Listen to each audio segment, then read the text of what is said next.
Kamisaki Hilata, Kamisaki Kullaka, Parla Siñani. Hoy hablaremos de Túpac Amaru. Túpac Amaru es uno de los nombres más sobresalientes que han tenido los indígenas en Latinoamérica. A lo largo de la historia han habido tres Túpac Amarus: Túpac Amaru I, Túpac Amaru II y Túpac Amaru III. Túpac Amaru I ha sido el último inca que ha existido, el último líder inca que ha habido. Con su muerte en los años 1570 se ha dado fin a lo que es el imperio inca. Pese a que él ha tenido descendencia, ya con su muerte se puso fin al imperio inca. O sea que después de la conquista de los españoles sobraba algunos vestigios, pero con la muerte de Túpac Amaru I se terminó todo esto. Después de varios años, nace una descendencia de Túpac Amaru I, un bisnieto, que se llama José Gabriel Condorcanqui, que él se autonombra como Túpac Amaru II.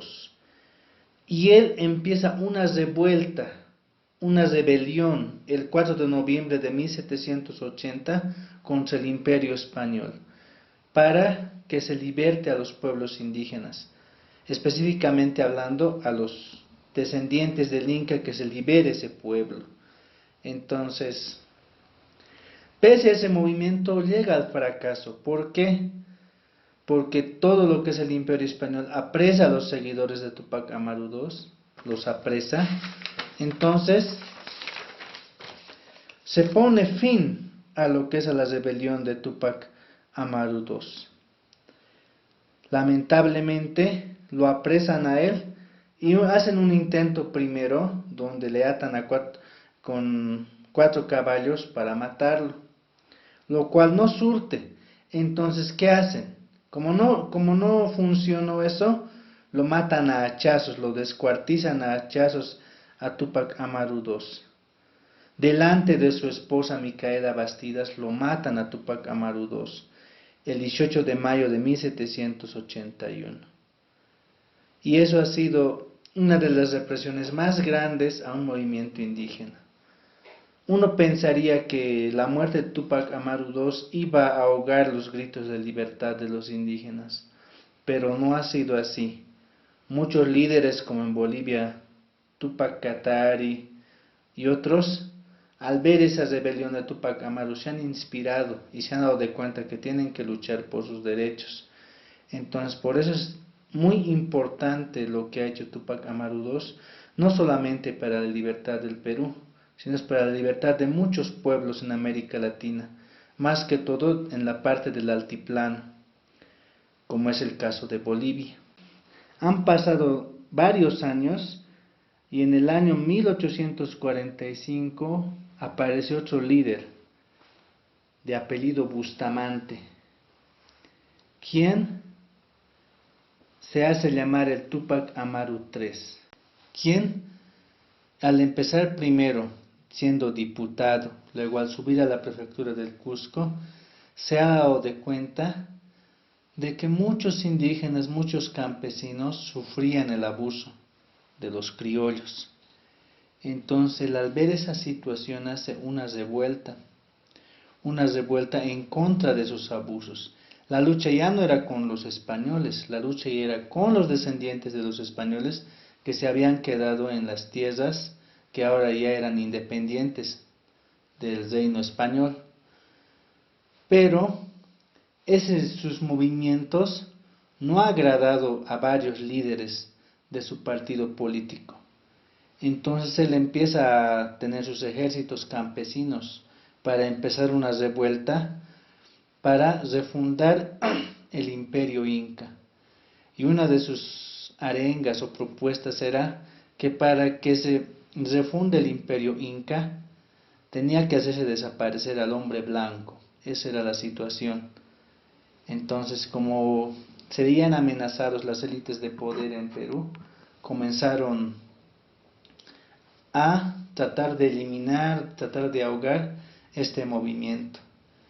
Y lo empiezan a lograr cuando a 71 hombres de Bustamante lo agarran y lo colocan en casas de paja y lo queman. De esa manera han empezado a ahogar los gritos de libertad de los indígenas.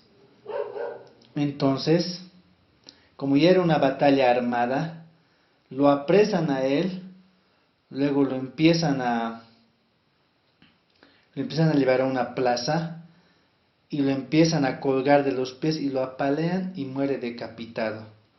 Antes de que eso ocurra, esos 71 personas que han muerto en el incendio de las casas de paja, le obligan a que les entierren en una fosa común, como si los indígenas fueran animales, no tuvieran ningún derecho, como si fueran cualquier cosa, ¿no? Un animal más, digamos, que hay en la tierra. Entonces, de esa manera, termina el movimiento de Túpac Amaru III.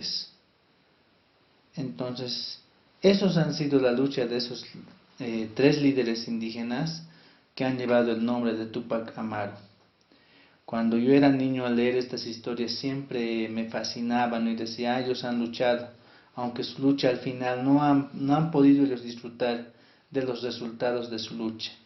En estos momentos la lucha continúa, aunque muchos dirigentes de izquierda, mucha ideología comunista se está aprovechando de ese deseo de libertad de los pueblos indígenas. La libertad no solamente consiste en que me dejen hablar, en que me dejen tal vez estudiar algo, para que un pueblo indígena realmente sea libre, se necesita educación, se necesita universidades, hospitales en los pueblos indígenas. No solamente mirarlos y sacarles, ¡ay, qué bonito están haciendo su ritual! ¡Ay, qué bonito se visten de esa manera! Eso no es suficiente. Todo lo que es el avance científico, todo lo que es el avance en medicina y en muchas otras cosas, tiene que llegar a los pueblos indígenas. Se ha hecho un avance estos últimos años, pero no es suficiente. Y lamentablemente en Bolivia esta situación no puede avanzar porque al aprovecharse el comunismo y el socialismo del movimiento indígena, están ahogando y están haciendo revivir esa discriminación que había en esos años, cuando los criollos discriminaban a los que realmente son dueños de estas tierras, porque desde la antigüedad hemos nacido más antes, ¿no ven?, en este lugar de América Latina. Entonces, para una verdadera libertad de los pueblos tiene que haber un verdadero diálogo. No se ha solucionado. Hay muchos indígenas que están en el abandono, no solamente en Bolivia, en muchos otros lugares de Latinoamérica, donde lo ven como un animalito, o como en Estados Unidos, esa es su reserva. ¿Qué es una reserva? Para animales salvajes lo colocan. Entonces, eso no necesariamente es una libertad para los pueblos indígenas. Nos falta mucho. Hemos visto que, por ejemplo, Túpac Amaru I empezó el movimiento, Túpac Amaru II empezó un movimiento contra los españoles, y Túpac Amaru III ha continuado con la lucha, pero esta vez era con los criollos, porque ellos han quedado a ser dueños de estas tierras. Al irse los españoles, no es que los indígenas, los que han sufrido la conquista, hayan recuperado sus tierras.